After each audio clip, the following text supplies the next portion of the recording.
The American experiment in self-rule is under assault by anti-democratic forces, and we can't stand idle while our republic is at stake. Let us come together and fight to keep our republic democratic and make true the long-held promise of liberty and justice for all. Citizen Do-Good is excited to announce a long-awaited project, Lost Cause Watch. It's going to be a harder-hitting, direct take on what we must do as citizens to bring about the future we were promised. Everything is changed, with the persistence of authoritarian tendencies and the myths that keep us divided. Only divided shall we fail, and only together do we prevail. We'll be taking on the issues of the day and how we can take action to secure our republic for now and for generations of humanity to come. Hurtling through space on a rock covered in soil. Lost Cause Watch, a new production by Citizen Do-Good coming soon. Stay tuned.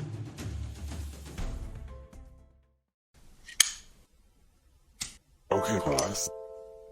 Let's start.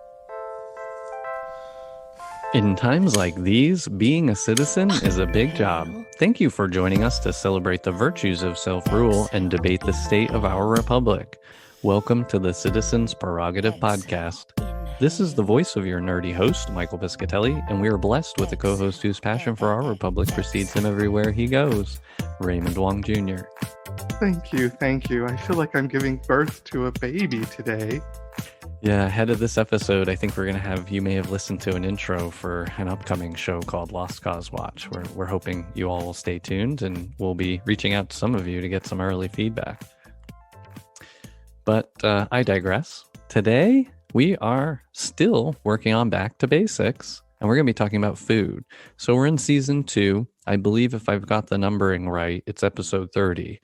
Whenever we're off for a few weeks, I get a little rusty. But yeah, back to basics, all about food. We've done rewilding, water. Now we're in food. Just to preview up ahead, after food, we'll have water and shelter, and then we'll be into something new. So just to kick us off here, usually we talk a little bit about the history of things and whatnot, right? But there's no reason to talk about the history of food. It doesn't matter. It's existed, we've eaten it, and now we're here. But what really matters is what's to come next. And even before what's to come next, what are we doing today? So the first topic we have under food is around healthcare. And the idea is food as healthcare. I'm glad you brought this up. I'm glad it's one of our first points, Michael, because I just recently saw a study which spoke about how the brain requires certain nutrients, it's basically to create complex thought and to do what it is to exist. The brain actually uses 20% of the energy you're consuming. So in that sense, you have to have the right nutrients and fortification of your brain fat. And if you're not eating the right things, you're not getting that. So we're actually not working at our peak cognitive level because of our food. Wow. That is a great volley to kick this off. Well, it's a machine, right? We keep forgetting, like we all know how to maintain our cars, right? We know what we need to do to make sure the car, it needs oil, it needs gas, right? But what about your brain? Your brain is a complex system that's constantly sending you messages telling you it's hungry, but it's actually probably hungry for something very specific, but we usually misinterpret it for a buffet or McDonald's. It probably needs something a little more nutritious. Mm-hmm. Yeah, it's the hungriest organ in the body, too. I mean, I forget what the metric is, but it consumes by far the vast majority of energy. And maybe you just said that, compared to the other organs in the body. You know, it's interesting. And I think in one of our previous episodes, I might have shared information on fat. It's either Frontline, it's some PBS thing about fat, but the reason why it was fascinating, and I'm bringing it up now, is because the reason why we store fat the way we do is for the brain. It's because the brain's so hungry and energy intensive. Our entire fat system is designed to store energy for lean times for the brain. And you need to take just remember that it is the central nervous system. It's in charge, right? So it doesn't matter that your legs are taking energy, it doesn't matter that you're using energy with your hands and your fingers. Every single command is routed through the brain. So it still takes the initial energy to initialize. Okay, you have to have liftoff from the brain for you to wiggle your toes. And just imagine how much you're moving your body as you sit there. Right now, I've moved my body like at least 100 times in general mini motions, all driven by the brain, all by that. And I believe it is 20%. Please correct us, but I think it's the largest a consumer. It has a 20% minimum command on your nutrients. And then the other major great point nested in that piece of wisdom you dropped on us, Ray, is around nutrients, especially the ones that we can only get from our diet. I forget the number or the fraction, but there is a fair number of nutrients that we are wholly dependent on diet for. And without those nutrients, we begin to fail as an organism, as a system. It's very important. And so the reason why we jump on this in healthcare, it's because like everything you eat, your body's replacing cells constantly. It's what you eat that it's using as the raw material to replace those cells. So it's not, your brain is a big energy consumer. It needs specific nutrients. The rest of your body is quite similar in other ways. And so you got to think long and hard about what is the fuel, what is the raw material you're putting into your factory. It's what's building your body. And if you feel sad, tired, slow, lethargic, start looking at that. Look at the diet. The diet, more and more, the diet is being tied to your mental health. It's being tied to your energy levels, your gut health, or that complex biome that exists within your gut requires certain ingredients to be complete.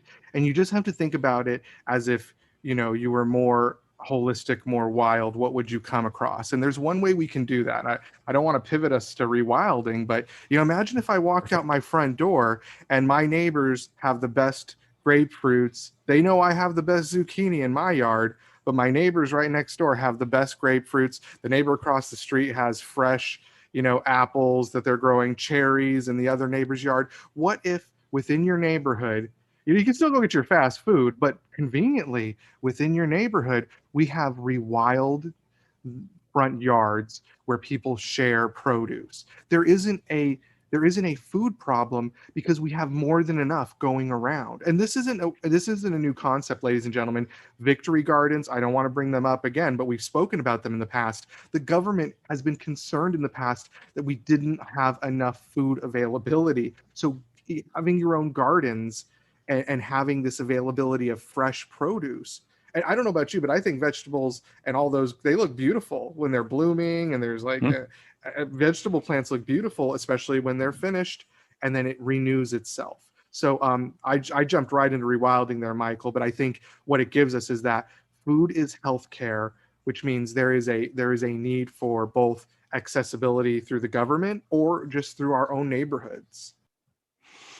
Exactly. And it's a great pivot to rewilding, because we've talked about it before for sustainability reasons and resiliency reasons, but more, I would say, important. I mean, availability is very important, but if the food that's available to you has no nutrients, it's useless as a building block for your body, then there's no point. So it's really important for people to have access to dense, rich, nutrient dense, rich foods. And when we use that terminology, all it means is leaving the dang thing on the vine until it's ripe. When we say all those big words strung together, I can't even say quickly: nutrient dense, rich foods, nutrient rich, dense foods, whatever. All it means is pick it when it's ripe. Most of the ripening, most of the nutrients, most of what makes a piece of food healthful for us to ingest it happens at the very end of its gestation. What happens in today's over globalized food web is something gets picked way too early in New Zealand and puts on a ship and sent overseas to here. It's not nutrient rich. It's not nutrient dense. If you're lucky, it may taste sweet, maybe. The same thing on the East Coast. We talked about California being spoiled and breadbasket and all that. And it's like if I eat, certain produce when I go east, I definitely can taste the difference because of when or where it was picked. Mostly when. I'm not going to be able to taste the difference necessarily in soil and Chile versus Argentina or whatever, but that's wine. That's another story. Yeah. But yeah, this local sustainable, and the whole point of it being local and is that it's gonna be ready for you when you need it, and it's gonna be available to you in the best way to make you the healthiest person possible. Make your neighborhood the healthiest possible. Make your make your community the healthiest possible. And it's funny, it's like you were going to pivot into eating happier meats, but I love that. It's just it's making me laugh as I look at it because, well, us first, Michael, because we're a meat as well. So I think what we have to focus on is before we can make our own meats happy, like we have to focus on us as a meat, right? So we are fulfilled, I suppose, in some ways as a society, but we're really not fulfilled in that food. So as we continue to, talk about why happy meats matter, it applies to us as well. We're not special. We have the same ingestion process that our fellow animals do. So in a sense, take a little, still apply happy meats philosophy to yourself, because it really is about giving you what you deserve, giving you what you desire, and you feeling satiated. The reason we ingest some of these other foods, I think, and obesity exists, is because your brain is like, no, that wasn't what I wanted. I still need these amino acids. I still need omega fatties. I need this. And you're like, okay, well, there's a KFC around the corner. So I didn't need that trans fat. So it's a complex battle with your brain asking for something and you misinterpreting it. I want water. Oh, you want a milkshake? No, water. Milkshake works for you. So it's complex. So anyways, let's be happy meats. How do we get there for all of us? Well, even before we jump on happy meats, that was such a big thing to say there too, about us consciously making informed decisions. Because eating the wrong things doesn't help us think about things more clearly, right? And so it's hard. It's this weird cycle where, like, if you want to be able to make better decisions, it's not just about getting smarter. It's about fueling your system properly so that it can fire on the cylinders it already has. And you have to think about it. You have to actually consciously choose. And this is because we're in a new environment. Our cravings worked well in an old environment. Okay, you eat anything because you come across it, you're like, oh yeah, eat it.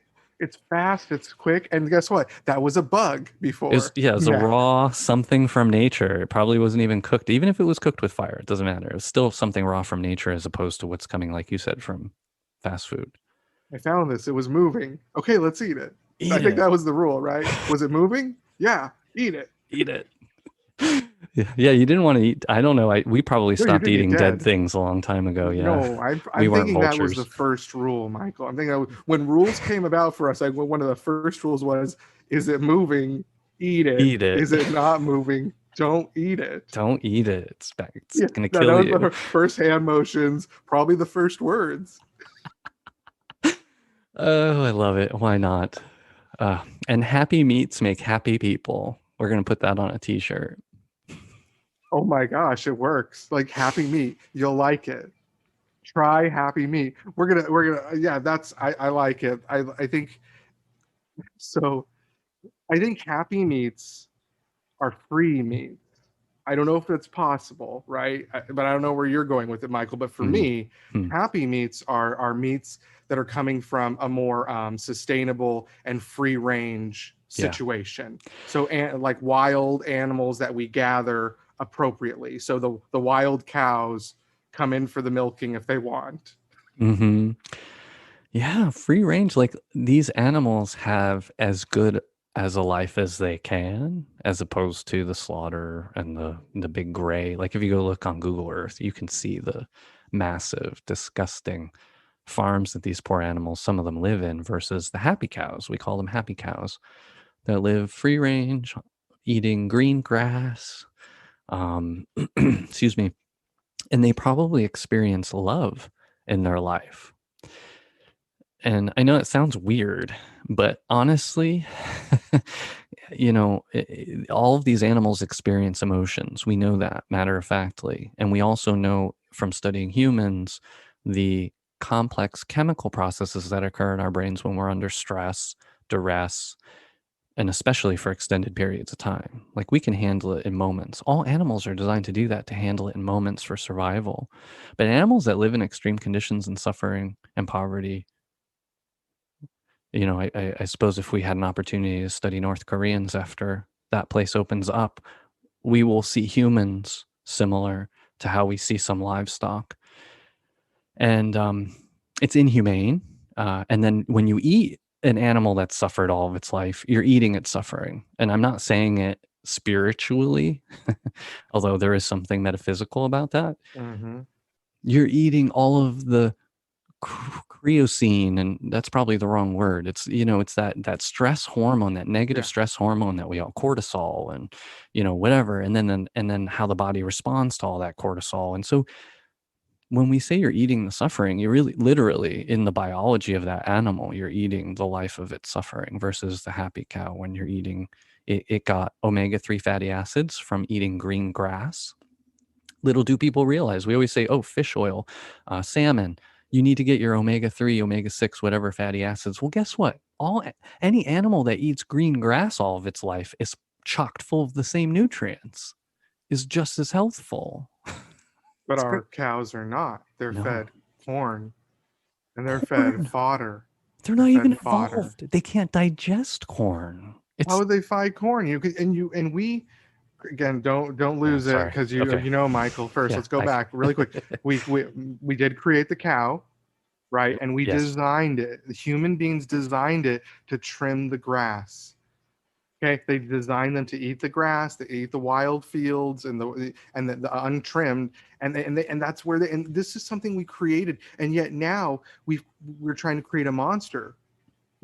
This is not natural, and it's these are our pets. These are our first pets, early pets. You wouldn't have this done to your dog. Why do we do it to our earliest pets, which is apparently the cows? I'm really concerned about that, and we really need to find it in our hearts again to give them the best life possible. We all put down our dogs when they're not viable anymore, when it's right, and that can be the same thing for the food industry. You let them have the best life possible, and we determine what's the appropriate time to say they've had the appropriate life, or is it a lottery? I don't know. Just like in the wild, is it random? Do they just get picked up as it goes?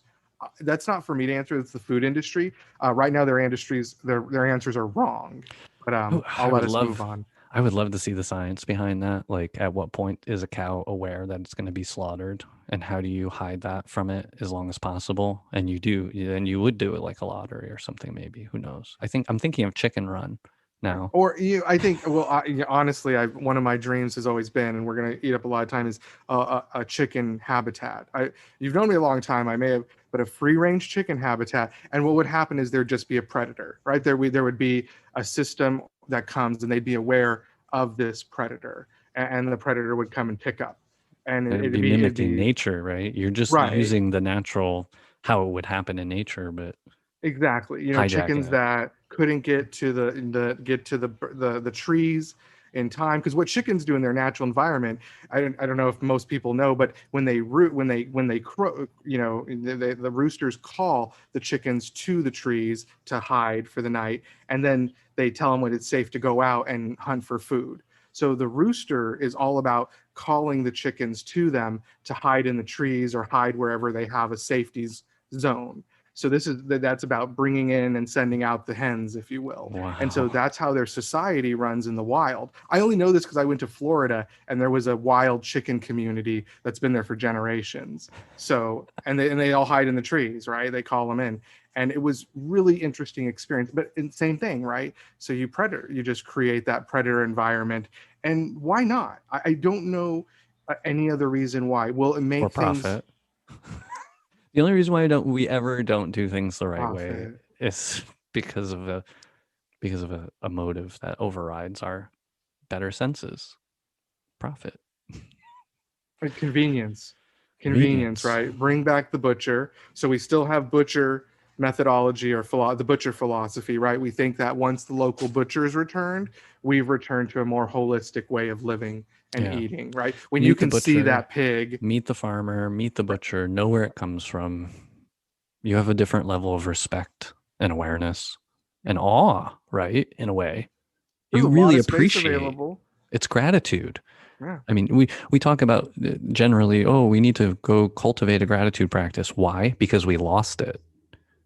I mean, we probably had gratitude in our old societies and our old systems to a certain degree.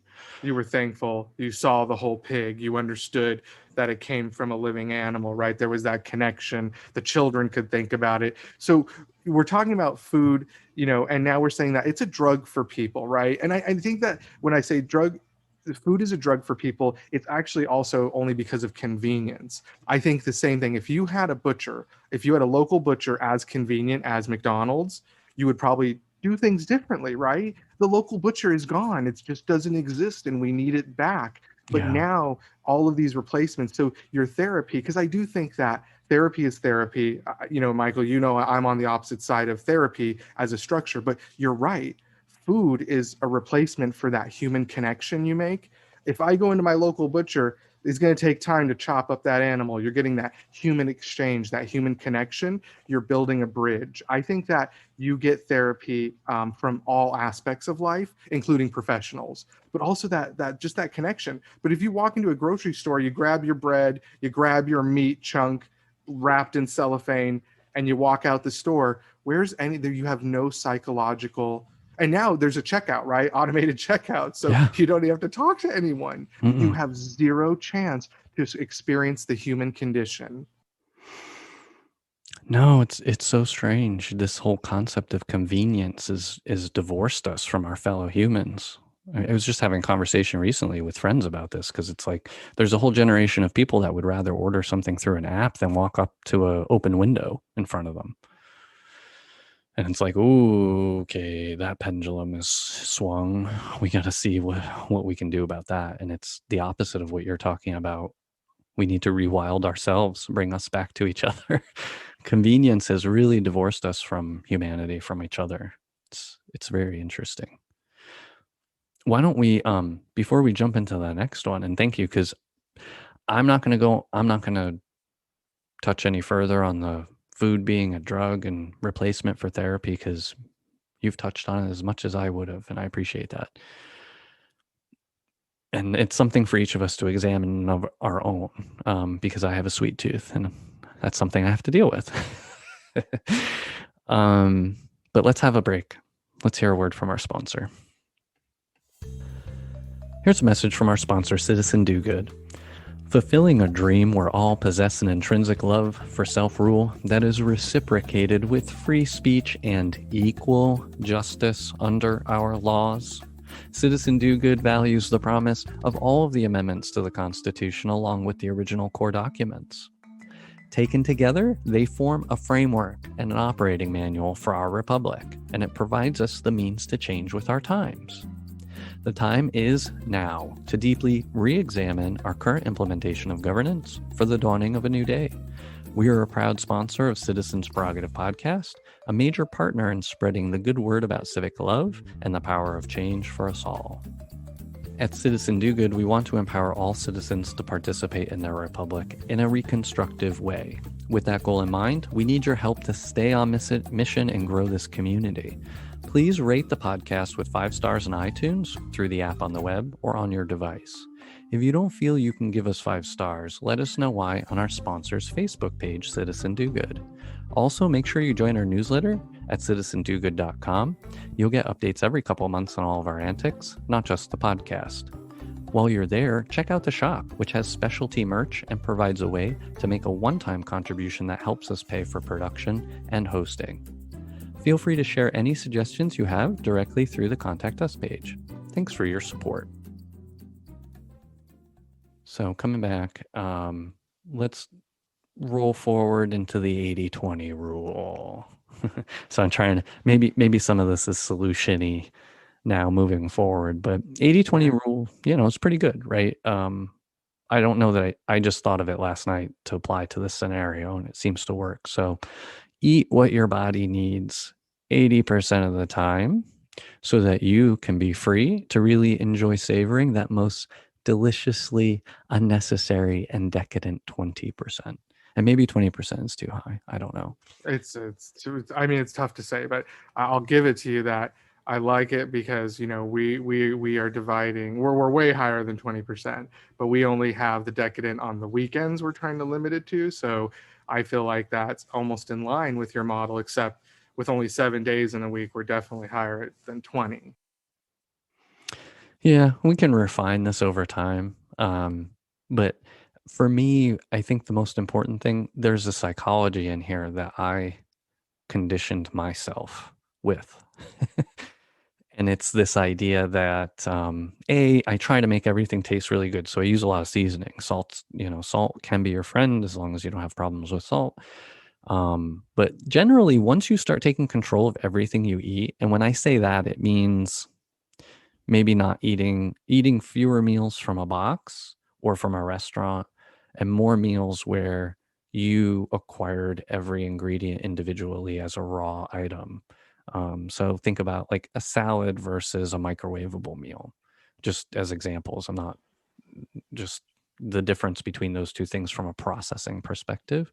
Mhm. So I try to think of the 80% to be as raw and natural and as close to, I'm not saying paleo or anything like that, but it's as least processed as possible. It's as fresh as it possibly can be. And as long as I can eat those really good things 80% of the time, I can really enjoy taking a break from it. Um, and it's worked well for me. It's been a challenge. It's taken years to implement, right? And now that we're in COVID, it's totally different environment. Like in my old life, what I would do is we wouldn't have meat in the house. And so my lunches, when I would commute downtown to work, I typically would have lunch out. And so my lunch was my major opportunity to eat something consciously, mostly raw, whatever, mostly plant. We'll talk about that, but make sure I'm always getting in my really good meal there, or even a splurge meal there. And then I'm conscious about what I'm going to be eating at home that night. That whole routine's gone. Got to come up with a new one. But I love this 80-20 and the idea that you have to take your medicine before you can have your lollipop. I like that. I like that a lot, actually. And it was interesting because we went out the other day or yesterday with friends, and we only had an order of chicken wings and dessert. And so and Denzel and I split the chicken wings, and we split two chicken wing orders between four people. So it wasn't even a large order. And if we were going to eat, I was going to have a salad. And I was really sad because I wanted that salad really bad. I still got it at the end of the day. But Um, it's interesting, how, I could imagine myself a couple of years ago never like being in a position where, oh no, we won't get a main course, first off, and then being disappointed about a salad secondly, and then demanding a salad later in the day. So that was really, that's a nice change. But again, I think that's part of that change. And so I like your rule because it really tries to say, well, if I'm thinking about that, I'm thinking I definitely haven't hit that 80% raw, so it doesn't hurt anytime I feel, well, should I have a salad or should I have a burger? Because I ask myself that all the time, and I should have a salad. I should feel like, oh yeah, if I've had a salad the last 4 times, I feel a little bit more confident. Or mm, if I've had that, green sustained, or if I've walked outside to my neighborhood garden and eaten a couple yummy peppers, that you feel like you can have the sweeter stuff or the processed stuff. So take the medicine first. I like that. It's kind of a walk outside, have an apple, something like that methodology. I try to negotiate with myself that way, especially when I'm craving cookies. I'm like, well, you can't have cookies unless you've had fiber. You can't have sugar without fiber, Michael. It's not allowed. Do you dip the cookie in Metamucil? No, Do you dip the cookie and then no, eat but it? sometimes I will chug a glass of Metamucil before I eat the cookies Well, to good. make Like, I mean, that's good. to Get get you them get into the fire. I trying don't to get know it if it into them, actually, right? I don't know if it works to slow the release of the sugar, but Well, I Psychology. guarantee it all ends up in the same place. That's the only thing I can promise you. That's exactly right. So as Delivery guaranteed. Metamucil, it does wonders. I recommend it. I can't recommend it enough. And my doctor says you will physically experience symptoms if you take too much of it. Don't worry. But otherwise, our bodies in this environment can always use more fiber. We generally just don't get enough. I feel very fibrous. So I think so the sensible diet plan, I don't know if you're going to share that one Yep. today. We've shared a little bit of ours, but That's where we're going. Yeah, that's next up. So the most sensible diet plan ever. I put the big royal we on here. We'll see if Ray agrees. We think it's the one that Michael Pollan outlined a few years ago in his book titled In Defense of Food. And it's a simple statement, but it has to get unpacked. The statement goes like this, and I highly recommend the book In Defense of Food if you've never read it. It's fun. It's actually a entertaining read as well as informative. But Michael Pollan says, eat food, period, not too much, period, mostly plants, period. And in there, the first question is, okay, eat food, duh. Well, let's define food. So from the perspective of Michael Pollan, food you can define for this context as anything with fewer than 10 ingredients.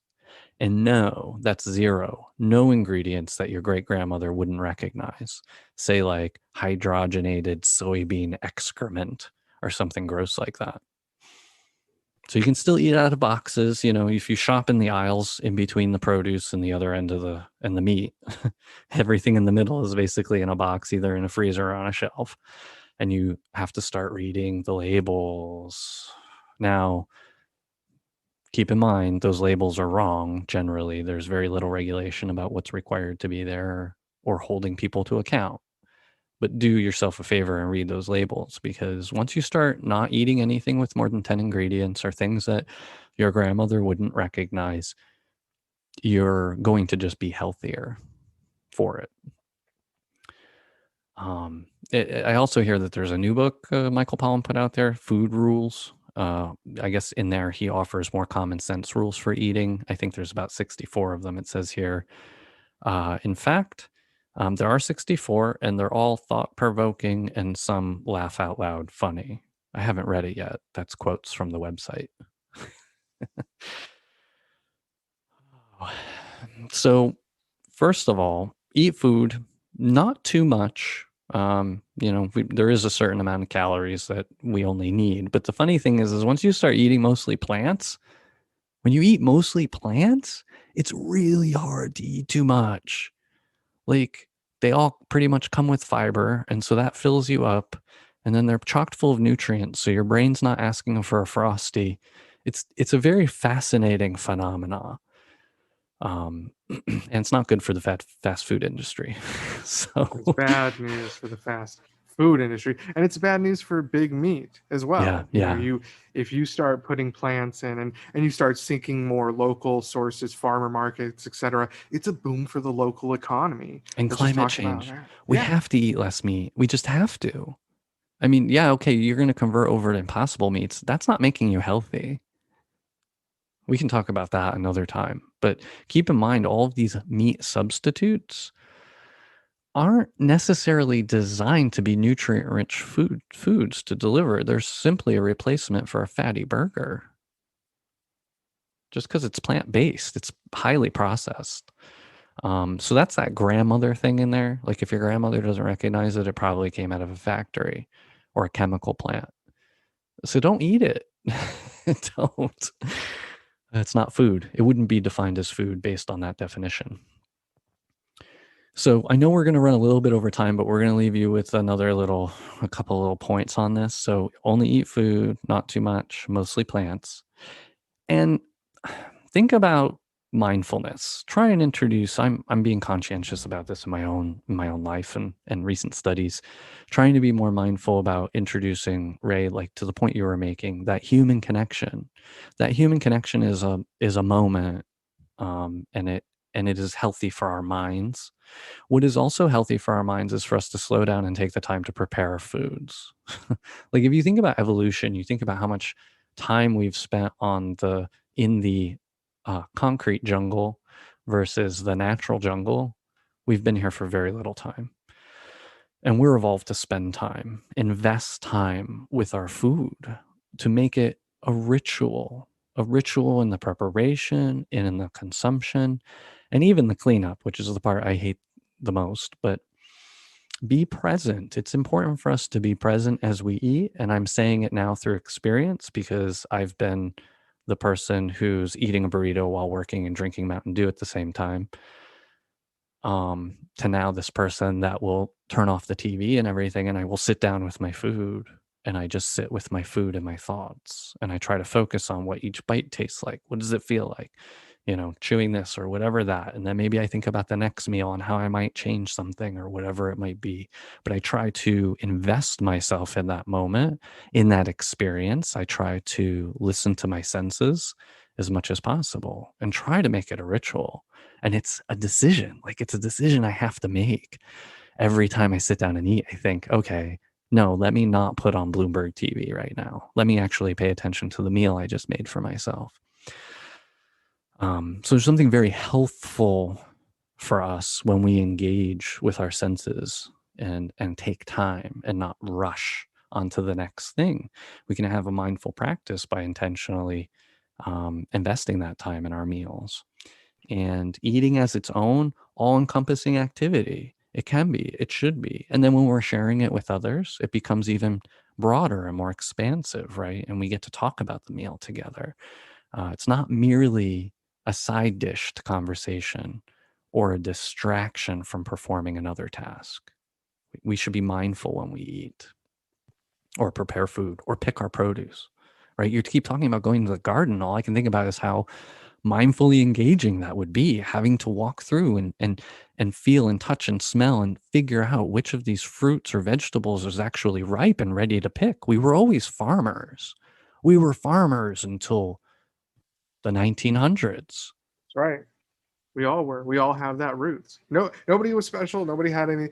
When the vast majority of the population, that's where we all came from, is finding that sustainability, finding something to eat, and cultivating. And so we can return back to our base humanity where it all started in cultivating. I imagine restaurants where you bring your own produce. You just come in, you bring That's your awesome. what could you imagine, like say, you know what, I'm going to call it just the tip or just the meats, right? Just the meat tip, right? And all we have is the meat. You bring your own garden grown vegetables and we cook it up, kind of thing. Like what a different society we'd have if we were more cultivative, if we were more collaborative in our food responsibility, and our sustainability will grow.